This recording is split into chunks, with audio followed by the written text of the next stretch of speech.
સુરક્ષાના બોર્ડ પરીક્ષાર્થીઓ માટે એક મોટા રાહતના સમાચાર સામે આવ્યા છે। 26 ફેબ્રુઆરીથી શરૂ થતી ધોરણ 10 અને 12ની બોર્ડ પરીક્ષાઓને ધ્યાનમાં રાખીને પોલીસ દ્વારા સુરક્ષા કવચ નામે વિશેષ પ્લાન અમલમાં મુકાયો છે।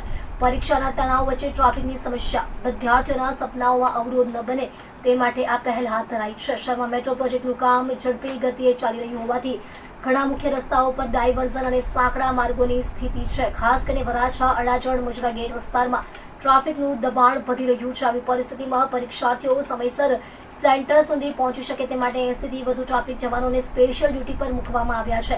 માત્ર ટ્રાફિક સંચાલન જ નહીં પરંતુ ઇમરજન્સી સહાય માટે 40 જેટલા ટુ વ્હીલર અને પીસીઆર વાહનો પણ ફિલ્ડમાં તૈયાર રાખવામાં આવ્યા છે। જો કોઈ વિદ્યાર્થીનું વાહન રસ્તામાં બગડી જાય, પંચર પડે કે ટ્રાફિકમાં ફસાઈ જાય તો નજીકના પોલીસ જવાનનો સંપર્ક કરી શકશે। જરૂર પડશે તો પોલીસ જ પોતે વિદ્યાર્થીને પોતાની ગાડીમાં બેસાડી પરીક્ષા કેન્દ્ર સુધી પહોંચાડશે।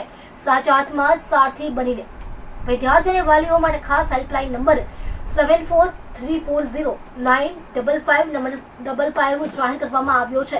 જો આ નંબર વ્યસ્ત હોય તો 100 અથવા 112 પર પણ તાત્કાલિક સંપર્ક કરી શકાય છે। કંટ્રોલ રૂમથી નજીકના પોલીસ જવાનને તરત જ મોકલી મદદ પહોંચાડવામાં આવશે અને આ સાથે જ દિવ્યાંગ વિદ્યાર્થીઓ માટે વિશેષ સંવેદનશીલ વ્યવસ્થા પણ ગોઠવાઈ છે।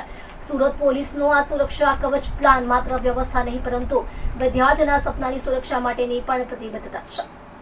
26 તારીખથી એટલે કે ફક્ત 2 દિવસનો જ સમય છે, ત્યારથી જ બોર્ડની પરીક્ષા શરૂ થઈ રહી છે અને હાલમાં સુરત શહેરમાં મેટ્રોની કામગીરી ચાલી રહી છે, જેના કારણે ઘણા સાંકડા થઈ ગયા છે। એક સાથે જ્યારે વિદ્યાર્થીઓ પરીક્ષા આપવા જશે ને એ જ સમય જશે ત્યારે એવી શક્યતા હોય છે કે ભાઈ આ વિસ્તારમાં ટ્રાફિક જામ થઈ શકે છે, જેને ધ્યાને રાખીને સુરત શહેર ટ્રાફિક પોલીસ દ્વારા મેટ્રોની કામગીરી જ્યાં જ્યાં ચાલી રહી છે ત્યાં 80 વધારાની પોલીસ તૈનાત કરવામાં આવશે, જેથી કરીને ત્યાં ટ્રાફિક જામ ન થાય અને વિદ્યાર્થીઓ સરળતાથી એ વિસ્તારમાંથી નીકળી શકે। સાથે સાથે બોર્ડની પરીક્ષામાં જ્યાં જ્યાં મોટા મોટા સેન્ટરો છે એની આસપાસ પણ ટ્રાફિક પોલીસ વધારે પ્રમાણમાં રાખવામાં આવશે અને અમે લોકોએ ફિલ્ડમાં 40 વ્હીકલ સાથે પોલીસ તૈનાત કરેલી છે, જે ટુ વ્હીલર સાથે ત્યાં તૈનાત રહેશે આખા ફિલ્ડમાં।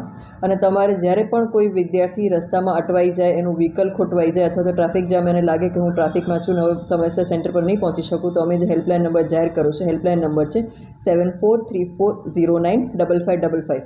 આ નંબર પર જ્યારે એ વિદ્યાર્થી અમને ફોન કરશે તો અમારા ફિલ્ડમાંથી જે નજીકમાં નજીક હશે એ પોલીસ ત્યાં તાત્કાલિક પહોંચી જશે અને એને લઈ અને એના સેન્ટર પર સમયસર પહોંચાડી દેશે।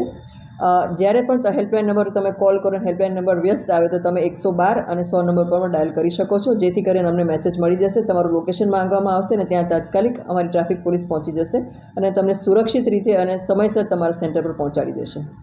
દિવ્યાંગજનો બાળકો માટે સ્ટુડન્ટ માટે કઈ રીતના વ્યવસ્થા? જે પણ વ્યક્તિને એવું લાગે કે હું સમયસર મારા સેન્ટર પર નહીં પહોંચી શકું, મારા વ્હીકલમાં કંઈક ખામી આવી ગઈ છે અથવા તો વ્હીકલ પંચર થઈ ગયું છે, તો એ લોકો જ્યારે પણ અમને કોલ કરશે ત્યારે અમારા ફિલ્ડમાં જે વ્હીકલ સાથે પોલીસ છે એ પોલીસ ત્યાં પહોંચી જશે અને એ લોકેશન પરથી એને લઈ અને એને પરીક્ષાના સેન્ટર પર અમે પહોંચાડી દઈશું અને સમયસર પહોંચાડશું, જેથી કરીને એને પરીક્ષા સારી રીતે આપી શકે। હેલ્પલાઇન નંબર કઈ સરનો હોય? હેલ્પલાઇન નંબર છે 7434095555 અને આ નંબર જો વ્યસ્ત આવે તો તમે 100 નંબર અને 112 પણ ડાયલ કરી શકો છો।